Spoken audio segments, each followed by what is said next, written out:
से कुछ वास्ता नहीं, बल्कि लिखा है कि जिसने इन पर अमल किया वो इनके सबब से जीता रहेगा। मसीह जो हमारे लिए क्या बना जी?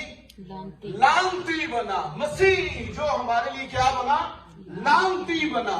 उसने, किसने? मसीह ने हमें मोल लेकर, कैसे मोल लेकर? अपना खून देकर, शरीयत के सारे तुकाजे अपने बदन में पूरे करके क्या किया है उसने? कि शरीयत की लानत से छुड़ाया, क्योंकि लिखा है जो कोई लकड़ी पर लटकाया गया वो लानती है। तो मसीह की सलीब में ना फकत मेरे गुनाहों का कफारा है, मसीह की सलीब में ना फकत मेरी मौत का कफारा है, बल्कि मसीह की सलीब में मेरी सारी नाफरमानियों की कीमत अदा की गई है। और मसीह ने सारी मेरी लानतों को अपने ऊपर ले लिया है और अब मैं मसीह का आजाद किया हुआ हूं। इसलिए आदमियों के गुलाम ना बनो, उनकी तालीम के गुलाम ना बनो। दया यकीन लाओ, ब्लेस्ड होगे, लानते तुम पर है क्योंकि तुम दया यकीन नहीं लाते। अरे भाई, मुझे मसीह ने लानत से आजाद किया है, शरीयत से आजाद किया है। मैं शरीयत के मुताबिक नहीं हूं, फजल के मुताबिक हूं। शरीयत तो मूसा के वसीले से दी गई, लेकिन फजल और सच्चाई मसीह के वसीले यीशु के वसीले से। ना मैं किसी जनरेशनल कर्ज के नीचे हूं, ना मैं किसी फाइनेंशियल कर्ज के नीचे हूं। अक्सर पुलपट पे लेके हम शरीयत की बातों को, लानतों को, सजाओं को हम बहुत मनादी करते हैं, हम बहुत कलीसिया को डराते हैं, धमकाते हैं। हमारी दया लेके अपनी लाइफ को लग्जरी हो जाती है। कलीसिया वही की वही, गरीब की गरीब। ये कैसी बरकत है जो मुझे ही मिलती जा रही है। डराया है हमने कलीसिया को,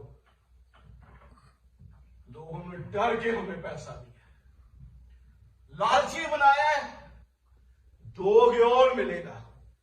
उन्होंने लालची होके दिया खुदा को, तो खुशी को उससे देने वाले को अजीज रखता है। बाकी दो दमड़ियों को भी याद रखना है। इसका इतलाक हमारी जात पर नहीं है, इसका इतलाक हमारी जात पर नहीं है, क्योंकि पौलुस कहता है जब वक्त पूरा हो गया,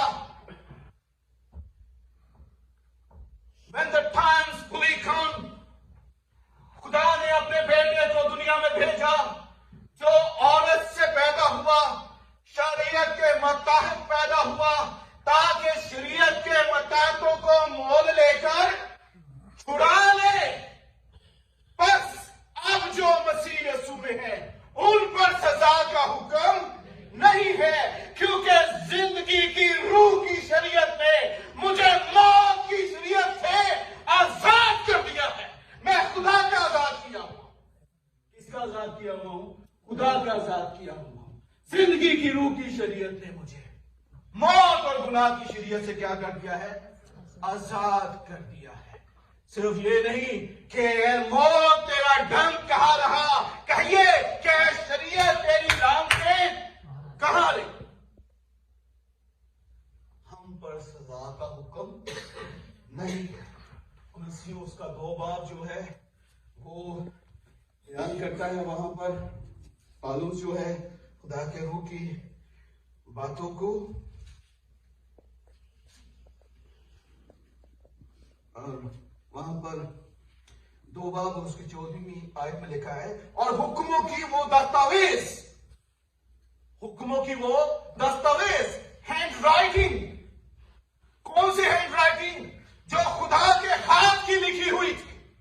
किसके हाथ की? खुदा के हाथ की लिखी हुई थी।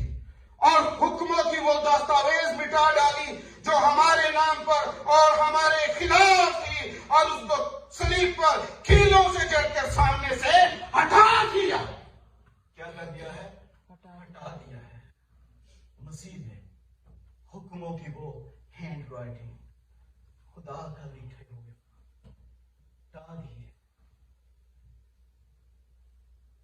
मसीह ने हमें आजाद रहने के लिए आजाद किया, आदमियों के गुलाम ना बनो। गलतियों की कलीसिया में कुछ शरीयती खादम आ गए,